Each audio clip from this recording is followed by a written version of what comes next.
Bismillahirrahmanirrahim.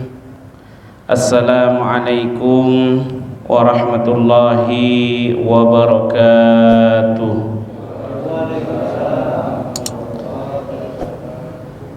Alhamdulillahi rabbil alamin. Wabihi nasta'in ala umuri dunya waddin.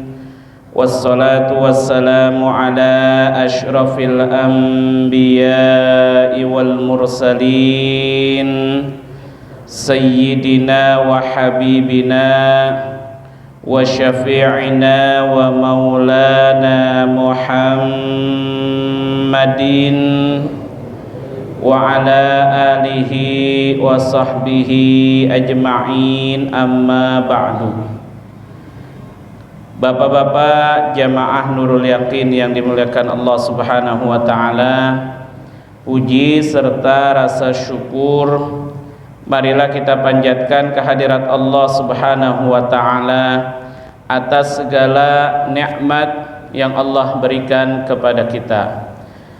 Salawat teriring salam semoga Allah sampaikan, Allah curahkan kehadirat baginda Nabi besar Muhammad sallallahu alaihi wasallam beserta para sahabat, keluarga dan para pengikutnya hingga akhir zaman kelak. Bapak-bapak hadirin jamaah yang dimuliakan Allah Subhanahu wa taala, melanjutkan kajian kita masih membahas kitab hadis Arba'in Nawawiyah. Malam hari ini insyaallah sampai pada hadis yang ke-8.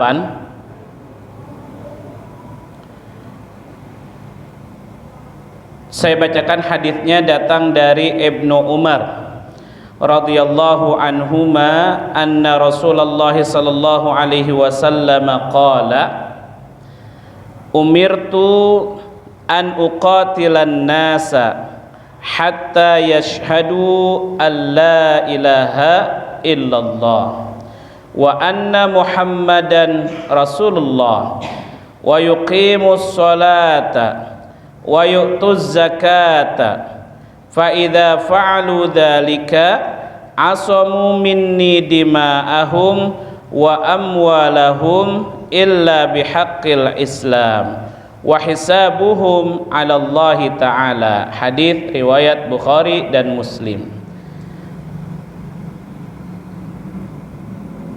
Ibnu Umar beliau menjelaskan bahwa Rasulullah sallallahu alaihi wasallam pernah bersabda, umirtu, kata Rasulullah, aku diperintahkan an uqatilan nas, untuk memerangi manusia, hatta yashhadu an la ilaha illallah, sampai mereka mau bersyahadat bahwa tiada Tuhan yang berhak disembah selain Allah, wa anna muhammadan rasulullah, sampai mau mereka bersyahadat bahwa Nabi Muhammad utusan Allah. Lalu sampai mereka mendirikan sholat, menunaikan zakat.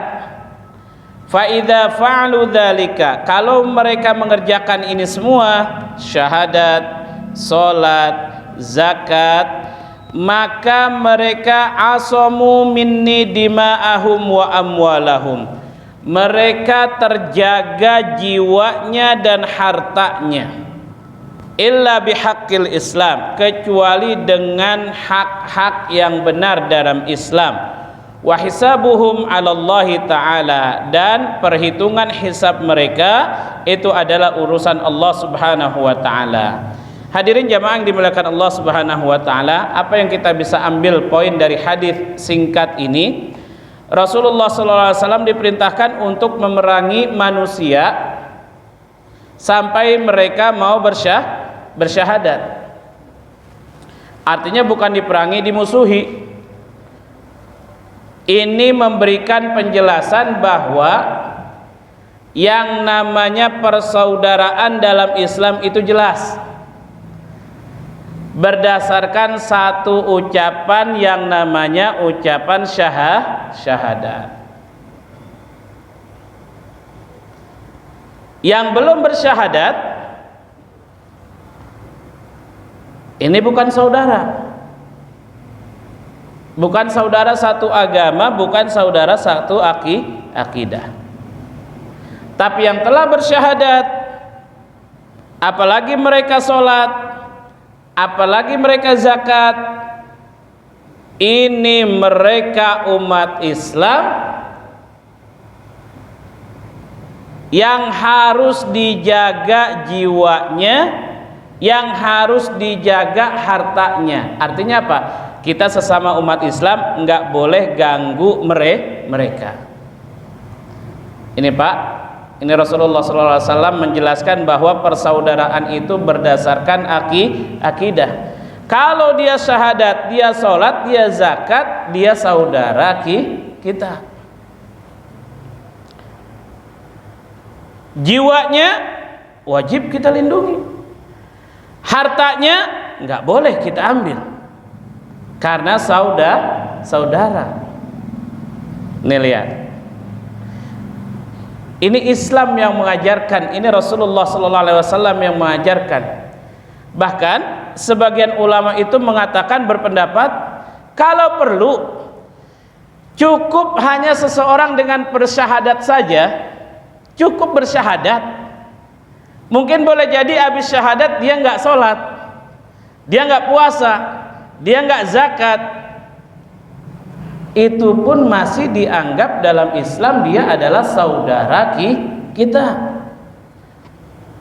Mana dalilnya? Ini pernah saya sampaikan bahwa seorang sahabat bernama Usamah bin Zaid itu pernah membunuh seseorang. Begini awal mula ceritanya. Usamah bin Zaid diutus oleh Rasulullah SAW ke suatu tempat daerah musuh. Didampingi Usamah itu oleh satu sahabatnya. Sampai dia di daerah musuh, lalu Usamah bertemu dengan musuh Islam nih. Pas banget ketemu, dia kejar Pak. Usamah kejar tuh musuh Islam itu. Lari musuh Islam ini. Sampai akhirnya musuh Islam ini lari masuk ke dalam satu jalan, ternyata jalannya buntu, nggak bisa lagi dia cari jalan lari. Akhirnya Usamah bin Zaid saat itu kadang sudah kepapasan, dia keluarkan tombaknya, dia mau tusuk tuh orang. Ketika akan ditusuk, ini orang dia mengucapkan asyhadu alla ilaha illallah wa asyhadu anna Muhammadan Rasulullah.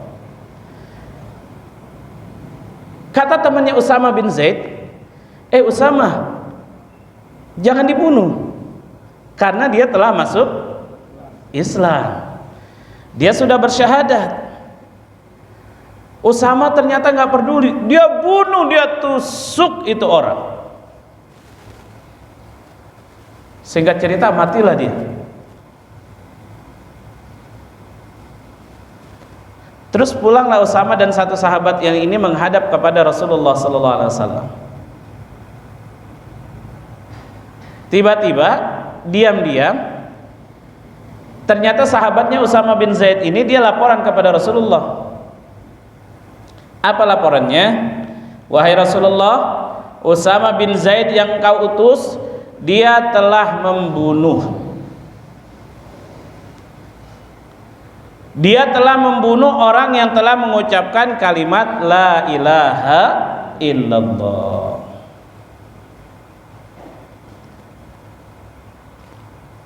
Kata Rasulullah, panggil Usamah bin Zaid, suruh ke sini. Datang Usamah bin Zaid Pak menghadap Rasulullah. Lalu ditanya oleh Rasulullah, wahai Usamah, hal qatalta nafsan man qala la ilaha illallah? Usamah, benar engkau telah membunuh seseorang yang telah mengucapkan kalimat la ilaha illallah? Faqala na'am. Usamah bilang, ya betul ya Rasulullah. Betul ya Rasulullah, saya telah membunuh orang yang mengucapkan kalimat la ilaha illallah. Masya Allah, suara Rasulullah sallallahu alaihi wasallam semakin tinggi, Pak, semakin marah. Usamah, benar engkau telah membunuh orang yang mengucapkan kalimat la ilaha illallah? Betul ya Rasulullah. Usamah makin takut. Lalu Rasulullah tanya, kenapa engkau membunuhnya? Bukannya dia telah mengucapkan kalimat la ilaha illallah? Apa jawaban daripada Usamah, Pak? Innama kana yaquluhu muta'awwidan. Ya Rasulullah, ini orang ketika dia mengucapkan kalimat la ilaha illallah itu, dia mengucapkannya karena memang dia cari selamat, bukan murni dari hatinya yang paling dalam. Masuk akal nggak kira-kira nih alasan Usamah? Ya, kan pas udah di jalan buntu, mau lari lagi nggak bisa, mau ditusuk pakai tombak, baru ngucapin la ilaha illallah. Kita pun orang awam akan mengatakan itu dia nih ngomong bilang la ilaha illallah, niatnya apa tuh? Iya, kan udah kejepit. Udah nggak ada jalan lagi. Kalau masih ada tempat kabur, masih kabur kali. Itu alasan Usamah di hadapan Rasulullah. Kata Usamah, ya Rasulullah, dia itu innama kana yaquluhu muta'awwidzan. Dia ucapkan kalimat la ilaha illallah itu bohong, cuma cari selamat. Apa jawaban daripada Rasulullah sallallahu alaihi wasallam? Asyaqaqta sadrah hatta ta'lama ma fi qalbi. Usamah, apakah engkau telah belah dadanya sehingga engkau tahu apa isi hatinya? La ilaha illallah. Tuh, Usamah dihardik oleh Rasulullah ketika membunuh orang yang mengucapkan kalimat la ilaha illallah, yang mungkin kita secara rasional mengatakan itu betul, pura-pura. Kenapa mereka nggak boleh dibunuh, atau dia yang mengucapkan kalimat la ilaha illallah nggak boleh dibunuh? Karena kita bersaudara. Asamu minni dima'ahum, hak darahnya nggak boleh ditumpahkan. Wa amwalahum, hartanya nggak boleh diambil. Nih lihat bagaimana ukuran persaudaraan dalam Islam berdasarkan ikatan la ilaha illallah. Nah, sekarang kita lagi diacak-acak nih persaudaraan umat Islam. Masya Allah, muncul orang-orang yang ingin merusak persatuan umat Islam. Zaman dulu, zaman saya kecil atau bapak kecil masih ingat kita bagaimana kita dihebohkan dengan satu kasus antara yang kunut sama enggak kunut pada berantem.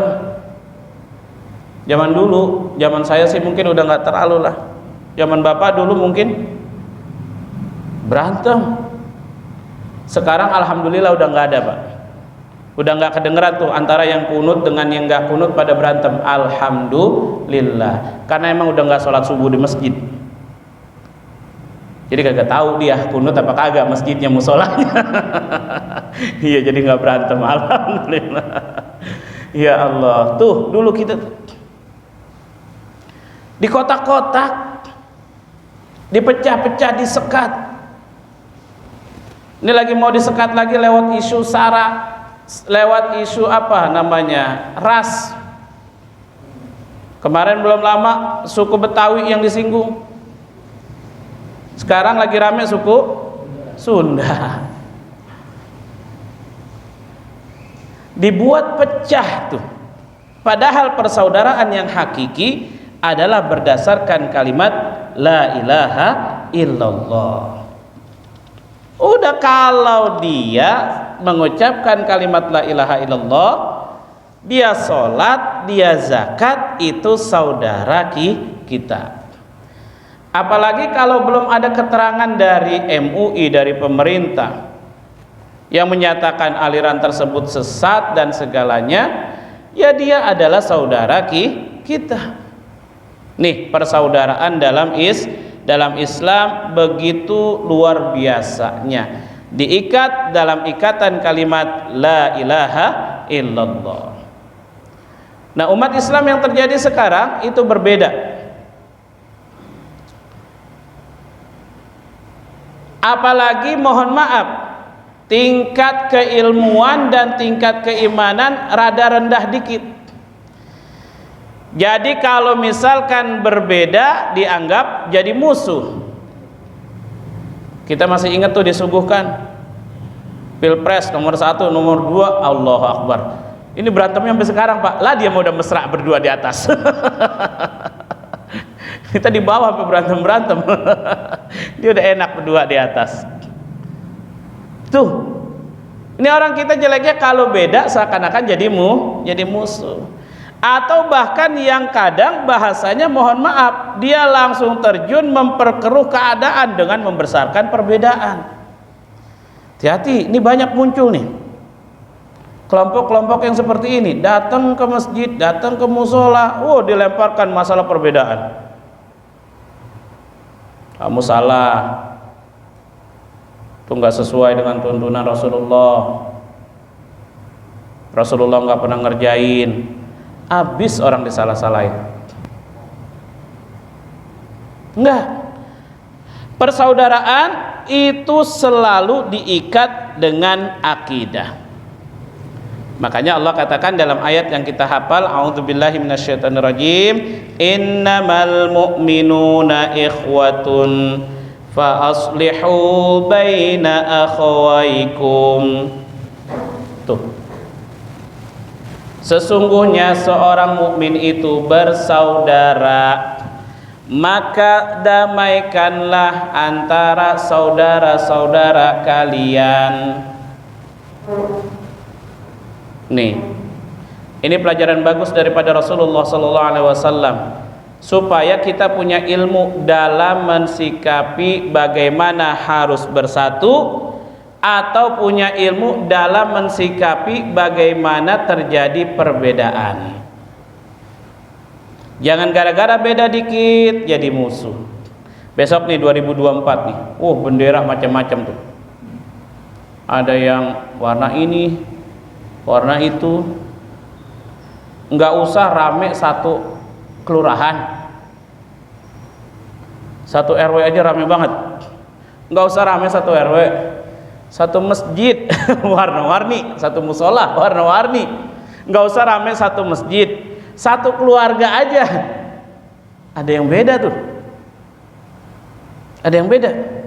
Di 2024 kita disuguhkan lagi nih. Iya, umat Islam mensikapinya ya beda, nggak ada masalah, tapi saudara tuh, saudara. Jadi haram darahnya, haram hartanya untuk kita ambil, kita curi. Apalagi dia masih sholat, saudara. Apalagi dia tunaikan zakat, itu juga saudara. Ini lihat bagaimana Rasulullah SAW. Rasulullah SAW itu Bapak punya kebiasaan, beliau kalau mau melakukan penyerangan kepada musuh, Rasulullah SAW punya kebiasaan, beliau biasa mengutus mata-mata. Dia kirim ke daerah tersebut. Ini mata-mata biasanya diutus, dia harus nginep daerah itu. Dia tunggu pagi harinya. Apa yang dia tunggu? Bukannya musuh, bukan apa-apa. Yang dia tunggu, dia ingin dengar, Rasulullah pengen dengar laporan di daerah itu ada azan atau tidak. Jadi kalau di daerah itu kedengaran azan subuh misalkan, Allahu Akbar, nggak jadi diserang tuh. Berarti di situ banyak Islam, banyak saudara. Tapi kalau misalkan tidak ada azan sama sekali, Rasulullah lanjutkan penyerangan. Itu kebiasaan Rasulullah SAW. Kenapa? Karena Rasulullah betul-betul memperhatikan yang namanya persaudaraan berdasarkan akidah. Ini kebiasaan daripada Rasulullah. Nah, ini pelajaran yang harus kita pegang. Masya Allah. Jangan sampai antara satu muslim dengan yang lainnya itu justru saling berpecah belah. Apalagi saya sampaikan sekarang ini muncul aliran-aliran yang mohon maaf, udah mulai muncul aliran-aliran yang mohon maaf dia nggak mau ngaji kalau bukan nama gurunya. Ada tuh sekarang, Pak ngaji yuk Pak, di mana? Di Nurul Yakin. Siapa gurunya? Ustadz Hendra. Ogah. Bukan guru saya dia. Ada tuh. Pak sholat yuk Pak, di mana? Di masjid saya. Di mana? Di sana. Oh, enggak. Ngajinya maunya sama gurunya. Kalau bukan sama gurunya enggak terima. La ilaha illallah. Ini Islam mengajarkan bahwa itu saudara.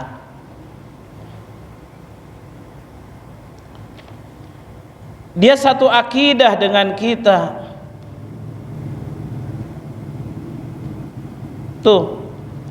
Baik.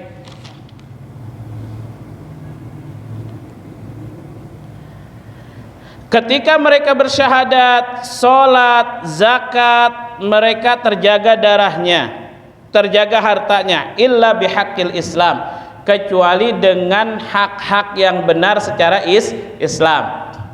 Kapan darah mereka yang meskipun mereka syahadat, mereka sholat, mereka puasa, tapi dia boleh ditumpahkan darahnya dengan proses satu, lewat masuk jalur negara pengadilan, ditetapkan dengan pengadilan, lalu dihukum lewat pengadilan dengan catatan negerinya berdasarkan hukum Islam. Kapan itu dia bisa ditumpahkan? Paling tidak ada 3, yaitu pertama at-thayyibu az-zani, ketika dia melakukan perbuatan zina.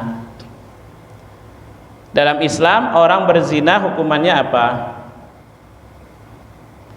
Kalau dia udah nikah, muhsan namanya, dia udah nikah, maka hukumnya rajam.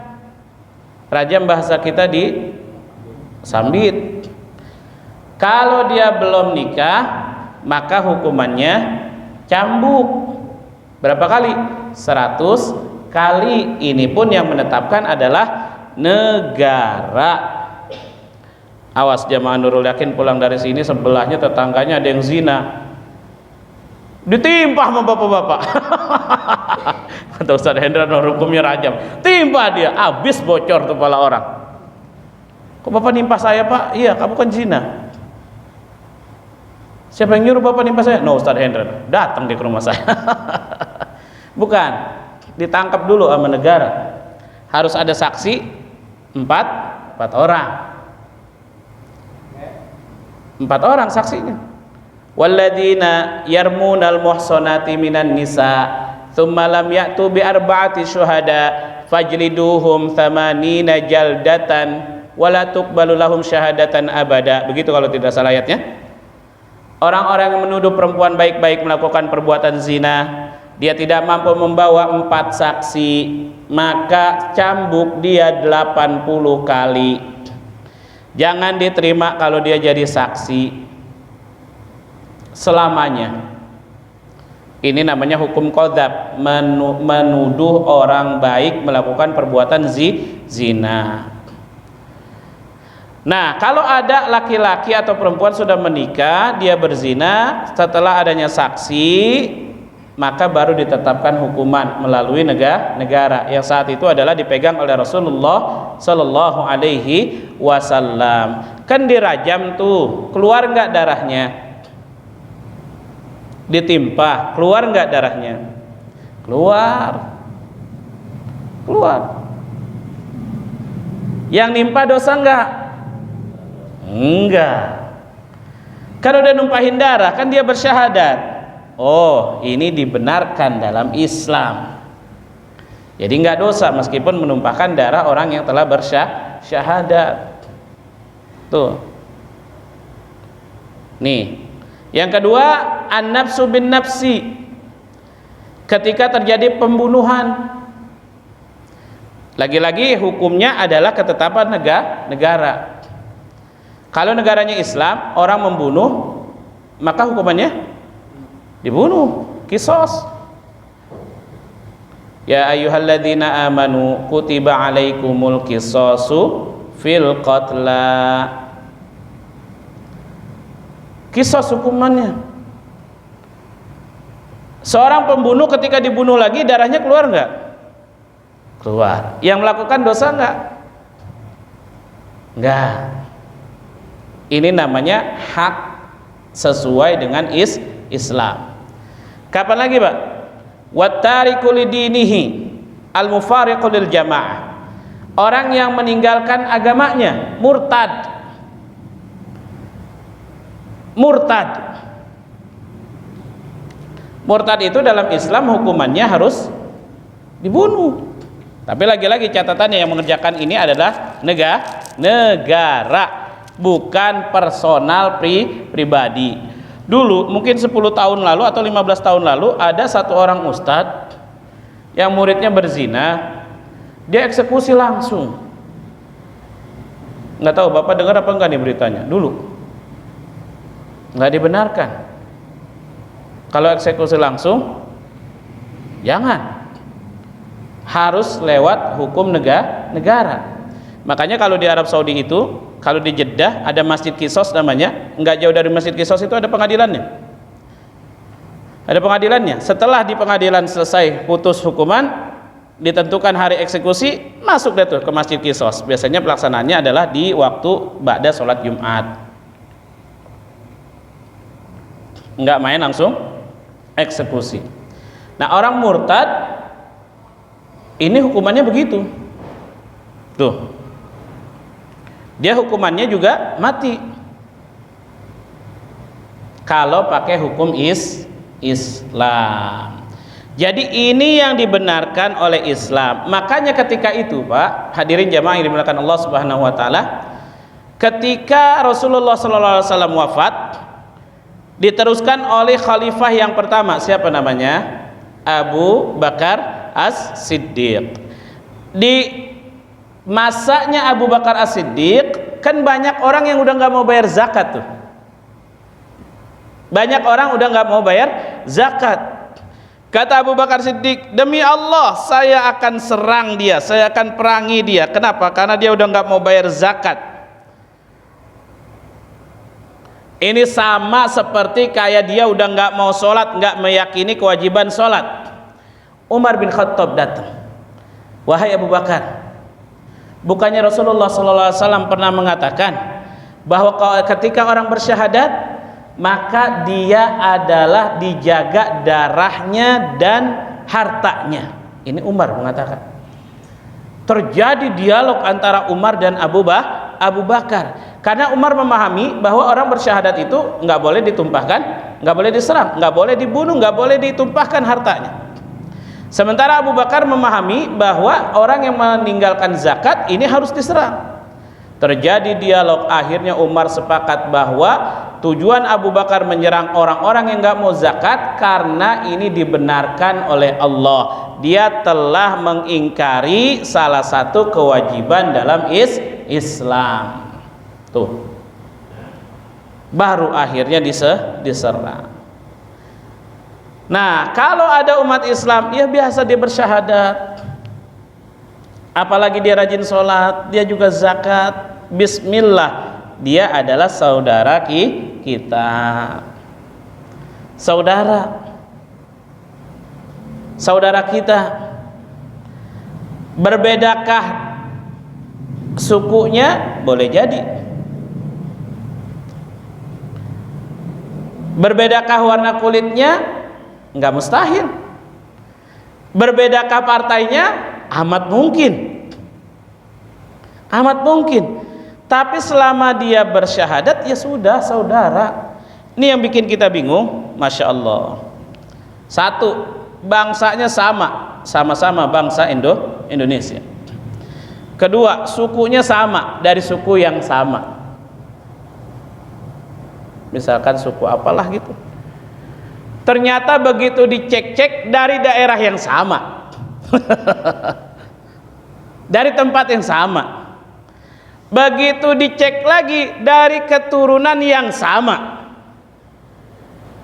Udah berapa kali diikat persaudaraan tuh Pak? Ikatan agama, ikatan bangsa, ikatan suku, ikatan keluarga. dari orang tua yang sama, tapi ternyata nggak akur. Jadi seakan-akan musuh satu dengan yang lainnya, padahal udah 5 ikatannya. Ada yang begitu nggak orang? Hah? Mana orangnya Bang Hussein? Nggak ngaji orangnya. Itu yang bikin kita bingung. Itu yang bikin kita nggak habis pikir. Iya, udah agamanya satu sama, bangsanya satu, sukunya satu. Begitu dicek daerah-daerah yang sama, begitu dicek lagi, oh keluarga keturunan yang sama, masih nggak akur. La ilaha illallah. Makanya lagi-lagi hadirin jamaah yang dimuliakan Allah Subhanahu wa taala, itulah pentingnya menjaga persaudaraan. Baik hadirin, ada waktu mungkin beberapa menit, kalau ada diskusi, ada pertanyaan dipersilakan. Kalau ada silakan Pak. Ya. Menjelang waktu Isya. Ya, silakan. Saya bertanya dari dua. Iya, silakan. Kapan pintu langit dikunci dan kapan pintu langit dibuka? Baik, kapan pintu langit dikunci, kapan pintu langit dibuka? Kita tanya marbot kayaknya. Marbot langit. Banyak keterangan daripada Rasulullah sallallahu alaihi wasallam. Salah satunya adalah ketika ada orang yang sholat membaca doa iftitah, Allahu akbar kabira walhamdulillahi katsira wa subhanallahi bukrata wa asila, inni wajjahtu wajhiya lilladzi fataras samawati wal arda hanifan wa ma ana minal musyrikin, inna sholati, dan seterusnya. Itu kata Rasulullah SAW. Itu kan peristiwanya terjadi ketika Rasulullah sholat, dengar ada sahabat baca doa itu. Begitu sholat, Rasulullah tanya, siapa yang baca? Saya ya Rasulullah. Aku lihat pintu-pintu langit terbuka, turun berebut malaikat untuk mencatat amal perbuatanmu yang engkau baca. Subhanallah. Itu salah satu contoh ya Bang Hussein ya.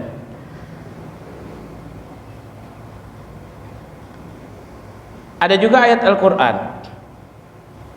saya agak lupa ayatnya. Hatta yalijal jamalu fi sammil khiyat. Terus lanjutannya kalau nggak salah, tidak akan dibukakan pintu langit buat mereka. Artinya ditutup. Kalau nggak salah ayatnya seperti itu. Ustaz bisa bantu saya, surat apa tuh? Hatta yalijal jamalu fi sammil khiyat. Surat apa tuh? Iya, loading. Iya, sama, saya juga hafalannya pada lupa. Jadi kalau lupa saya. Iya, dia tidak akan masuk surga meskipun sampai itu ontak masuk ke lubang jarum. Dan tertutup pintu langit semua untuk mereka. Jadi banyak kesempatan, banyak hal ketika dijelaskan oleh Allah dan Rasulnya kapan itu pintu langit dibuka, kapan itu pintu langit tertutup. Wallahu a'lam bishawab. Baik, ada lagi yang lain silakan. Kalau ada silakan Pak. Silakan. Iya, silakan Pak. Bagaimana caranya atau tindakan kita kalau kita melihat maka orang yang zina teman kita saja itu? Iya. Bagaimana tindakan kita kalau kita melihat orang yang berzina dan yang lihat kita sendirian? Kalau sekarang jahat direkam. Iya, kata Rasulullah, man ra'a minkum munkaran falyughayyir biyadihi. Kalau punya kemampuan, ia berhentikan tuh. Gebrak supaya dia berhenti.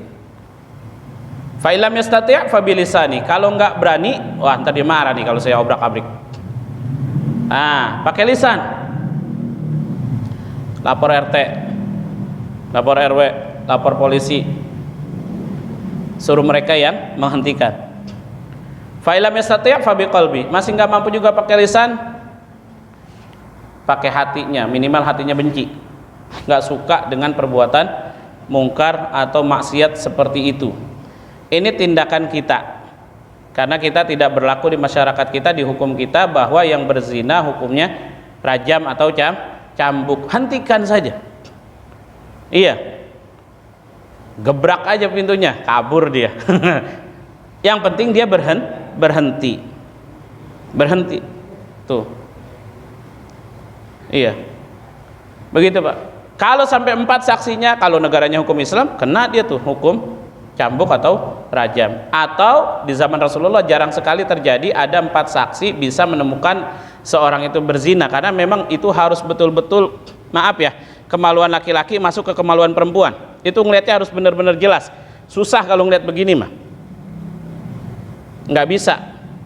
Kebanyakan di zaman Rasulullah mereka kena hukum rajam, kena hukum cambuk karena mereka ngaku, saya berzina ya Rasul. Nah, benar kamu berzina?